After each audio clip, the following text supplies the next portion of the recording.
Hello everyone and welcome to Our Voices. I'm your host Abby Sun, and joining me today are my colleagues Ariane Tangishaka and Simonish Yakoye. Welcome, ladies. And this week we have a serious conversation on climate change and the United Nations Climate Conference, COP27. I wanted to show you guys a picture and produce and put on the screen for our audience as well. So as we see, this is a picture I came across, shows a group of artists from Cape Town, South Africa. They put up a stage theater by the beach, showing, as you can see the picture, a group of people. Each of them has a pin on their shirt representing one big name, oil and gas industries corporate. And the people are having drinks and having dinner and laugh. And on the table it says business as usual equals death. I think this is a perfect representation of how people, especially climate activists, feel about this whole situation. So I would like to ask both of you, if you were using one word to describe this year's conference and the climate situation we're facing right now, what would you say? For me, I think it's unfairness. I think the picture really described it perfectly.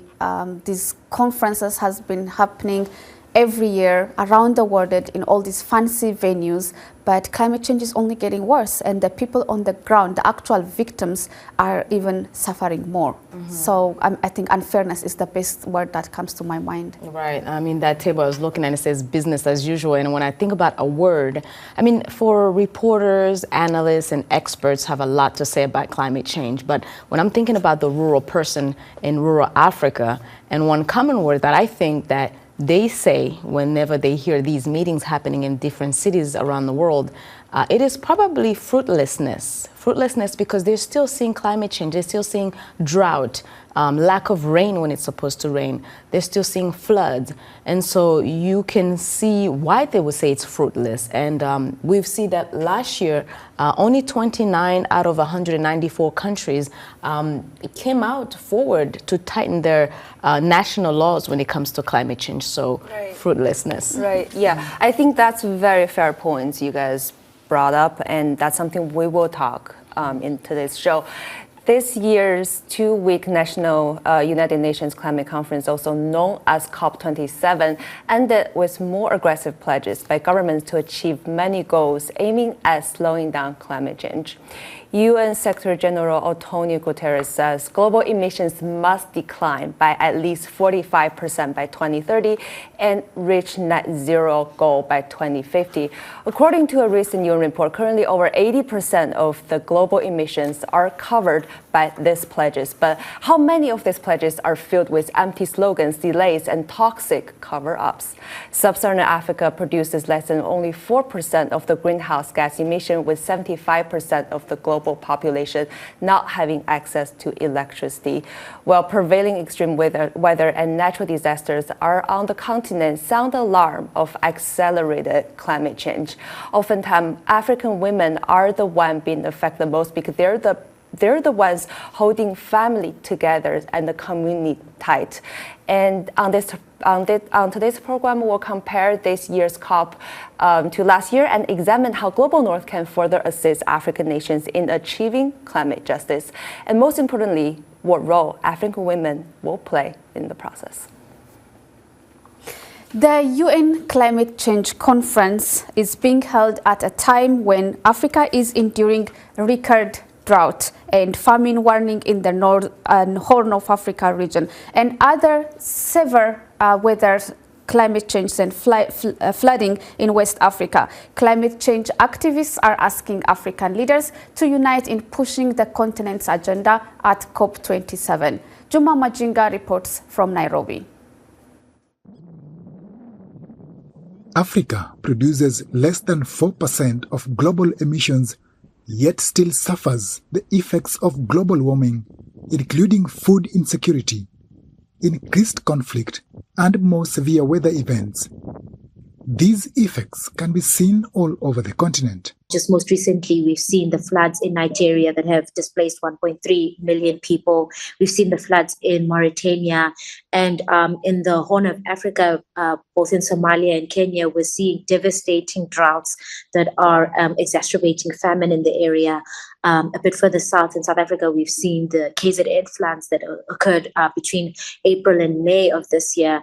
That claimed the lives of 500 people. So these extreme weather events are just going to become more commonplace and more lives will be lost as a result of the climate crisis. 75% of all greenhouse gas emissions are from the G20 nations, and environmental leaders are asking these countries to do more. And that is the conversation that we need to have at the COP in Sharm el-Sheikh, Africa's COP as we call it. They need to lean in, both with money, but also with their own emissions reductions. According to a recent report by the UN Environment Programme, the international community is still falling far short of the 2015 Paris Agreement goals, with no credible pathway to keep the rise in global temperatures below the key threshold of 1.5 degrees Celsius. Experts say Africa offers a unique opportunity for nature-based solutions to the global crisis. One of the major solutions to global emissions of carbon dioxide is the capture of carbon dioxide by the natural environment. So Africa has the second largest forest, which is the Congo Basin, and that is a source of really carbon sink that absorbs carbon from the atmosphere and locks it up in trees and vegetation. It also have in places like West Africa, especially Nigeria, the third largest mangroves in the world. And mangroves are also a source of capturing carbon. As the disasters continue to affect millions, COP27 provides an opportunity for the international community to continue negotiations for global goals that will tackle climate change. Many promises were made at last year's COP26 conference in Glasgow, and now all eyes are on the Sharm el-Sheikh conference to see what solutions will come from the discussions. Juma Majanga for VOA News, Nairobi, Kenya. Thank you so much, Juma Majanga, for that report. For more on this year's COP27, what pledges were made by developed countries and how African women could play a part in helping mitigate the devastating effect of climate change, we have Jamima Kamadi, Program Director of Action Against Hunger, joining us via Skype from Nairobi, Kenya. Action Against Hunger is a global NGO with a mission to save lives of children and their families before and after the disaster strikes. Mrs. Kamadi, welcome to Our Voices and thank you for being with us. Thank you so much. Now, as an NGO that is focused so much on eradicating hunger and also, of course, helping women to feed their families, of course, what are your expectations or what are your hopes from COP27, for instance? Thank you so much. For me, the key expectation and maybe the key takeaway from the COP27 is the need to increase funding towards climate change. There is need to invest in locally led solutions, climate solutions that can actually address the impact of climate change within this region. Because unless the global leaders invest into it, get climate smart solutions, then that will still remain a challenge for a very long time and the situation will worsen.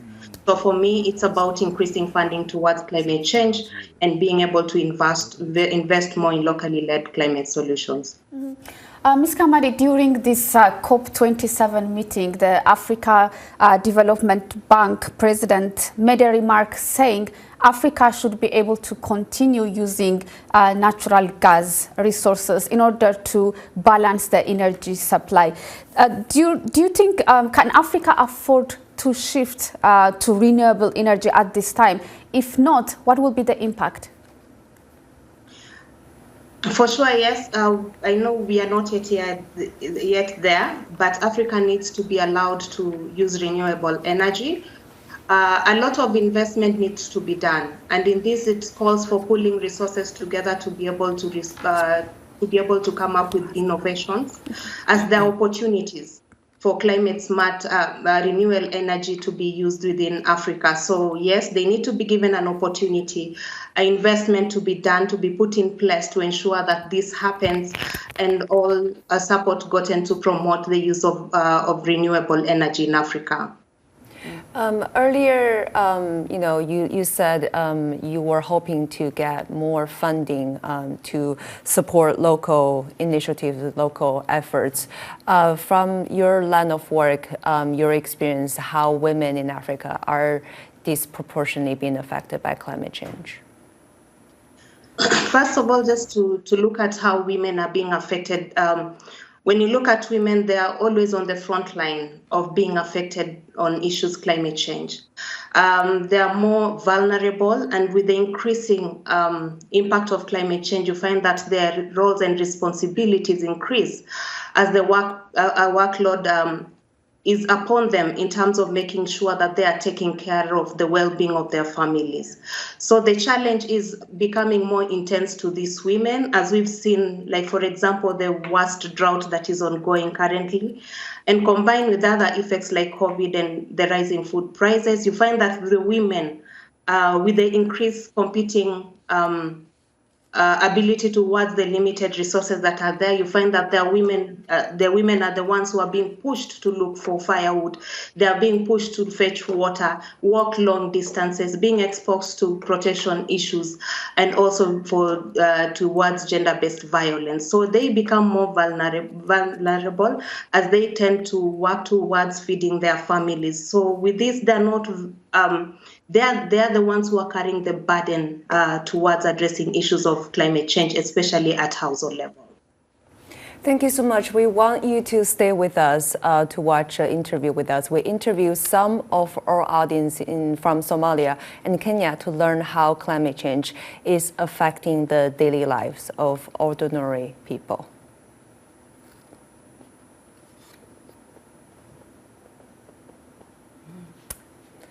Unfortunately, we have technical issues with the interview we prepared, but I think both of you have watched the clip, and the people we interviewed, they describe how their lives, their farms, their house been flooded by floods, or affected by droughts, and they were forced to migrate and move to different homes, and that created a sense of not only sense of loss of themselves.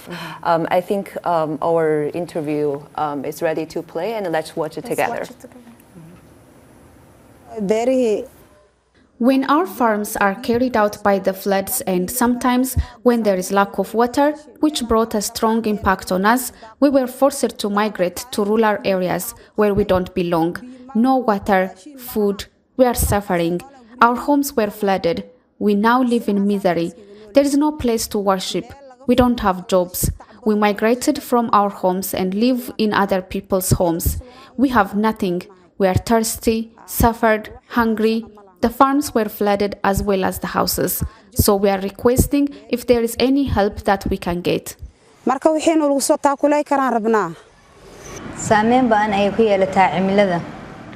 climate change affects especially women and children. When the floods occur, there comes a lot of rain, which results problems to the farms, livestock, and the people. These floods cause problems when it rains heavily and when drought occurred. It brings problems when the crops are not harvested, the farms are not growing, and the people can't afford to get some crops.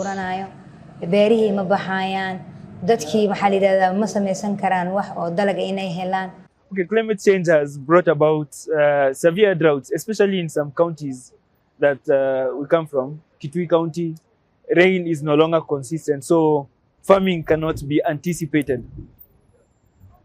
So I would like to encourage the president to follow through with the plan of the planting of trees, because this is very critical to restoring our water catchment areas and in the long term food security. I think the big emitters should take a big role and fund the mitigation, adaptation, mitigation and adaptation commitments here in Africa, especially for the poor countries. So they should honor their commitments and the damage. They should also be able to reparate some of the damage that has been occasioned by climate change. Yeah. That's the forced migration that we always hear about, Mrs. Jemima.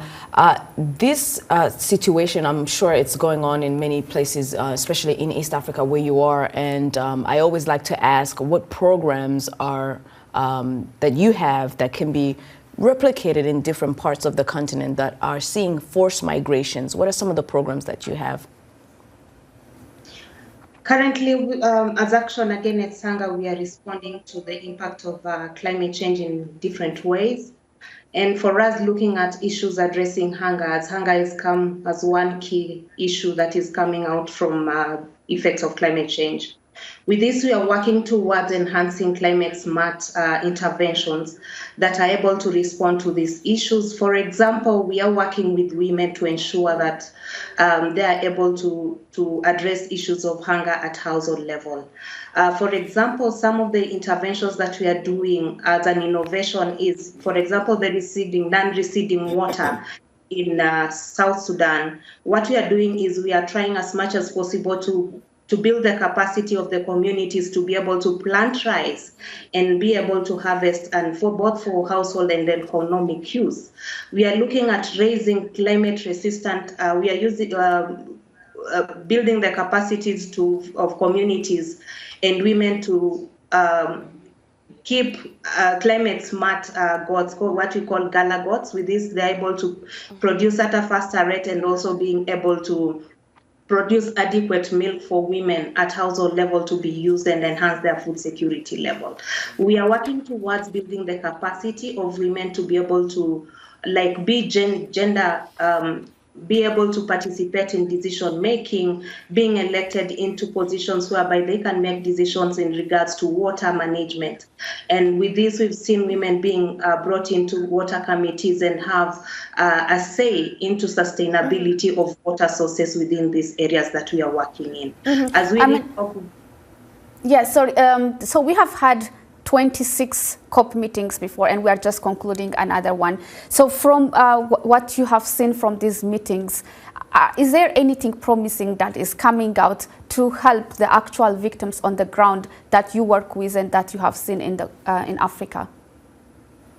For me, it's about commitment towards addressing the issues that come with climate change and trying to bring in early warning mechanisms to be able to respond to this. So once we have the commitment and we are seeing leaders coming up and saying, okay, let's put our energies and resources towards addressing the issues of climate change. So for me, it's about now looking at, we had COP26, we are having COP27. How do we build on that to ensure that we invest more into that? And this requires the commitment that the leaders who attended COP27 and how they're going to roll it out into the countries to be able to respond to this. Yes, there is commitment, but also now how to roll it out and ensure that it's addressed. That's great. Yeah. Well, it's time for a break. Thank you so much, Jemima Kamadi, for joining us. Kamadi is the director of the Nairobi-based Action Against Hunger. We want to remind you to visit our social media platforms and share some of the topics that you would like us to cover here on Our Voices. We are on Facebook at VOA Africa, Twitter at VOA Our Voices. We are also on WhatsApp. Our number is US country code +1 202 503 9025. When we return, we will talk to an expert on climate finance and how African private sector could financially benefit from it and how does it help women across sectors. We'll be right back.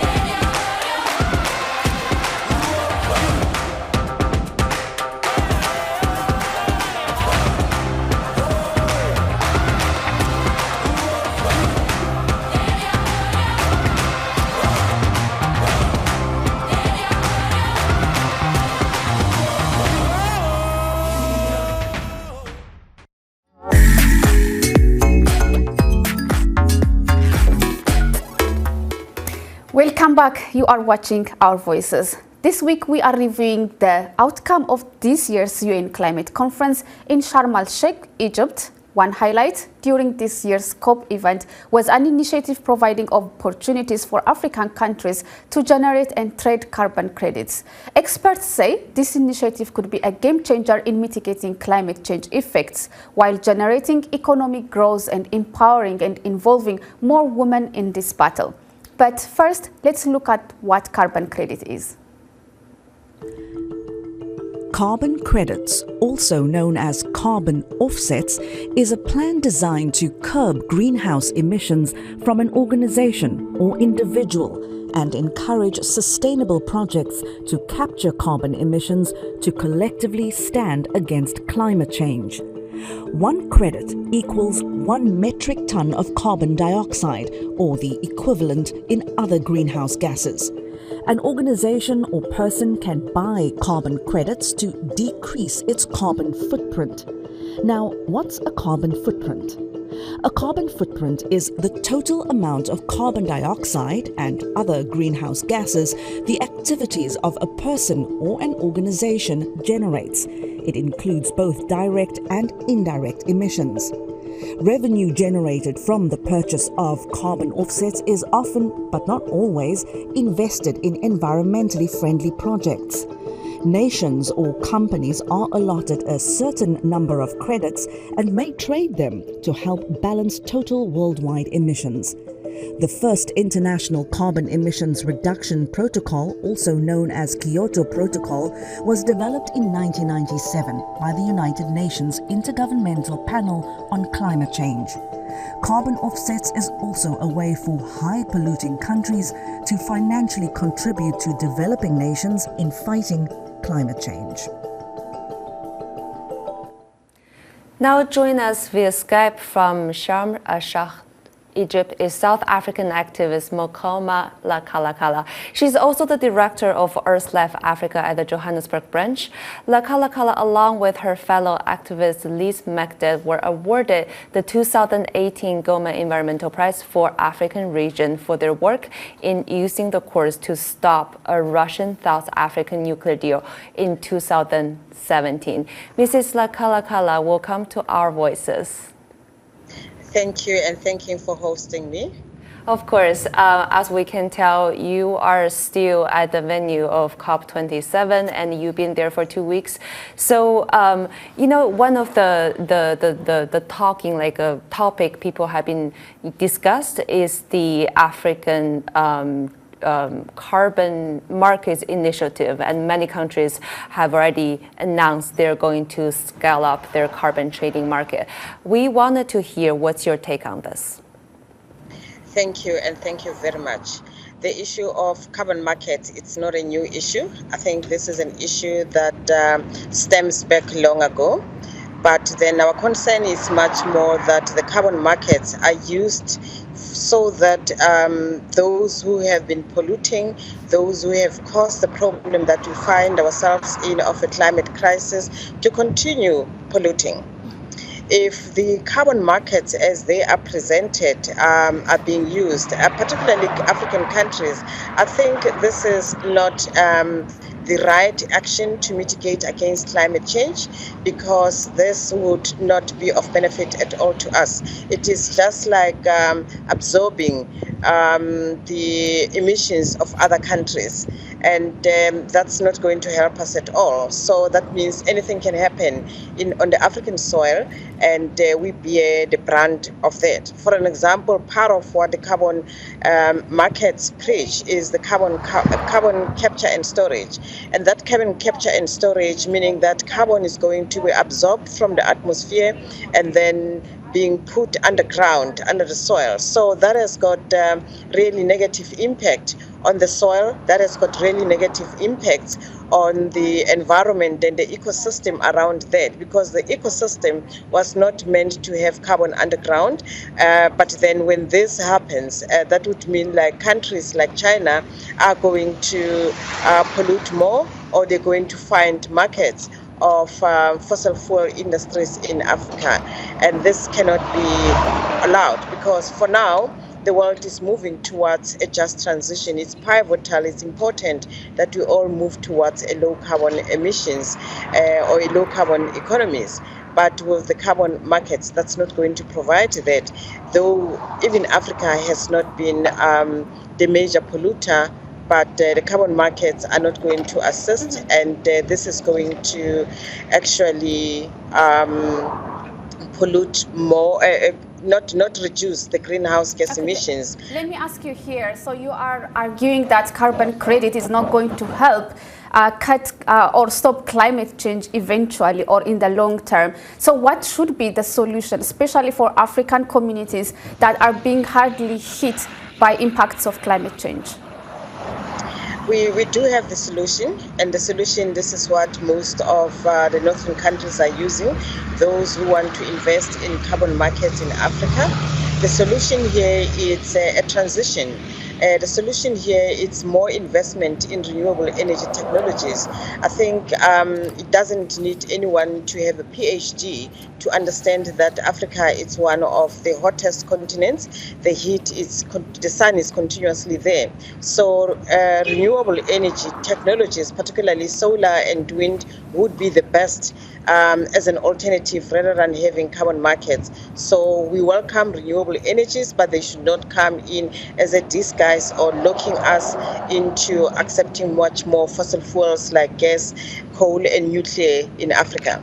Yeah, thank you so much. Those are great solutions. And now it's time for a break. And thank you so much, Makoma Lakalakala, for joining us. Lakalakala is the director of Earth Life Africa at the Johannesburg branch, and she was awarded the 2018 Goldman Environmental Prize for the Africa region. When we return, this is what we had today, and we discussed the impacts of climate change. We discussed the COP meeting, and we compared the last year from this year. Right. Yeah. So we are going to conclude. This is what we had for our voices. Continue the conversation on our social media platforms. Thank you for watching today.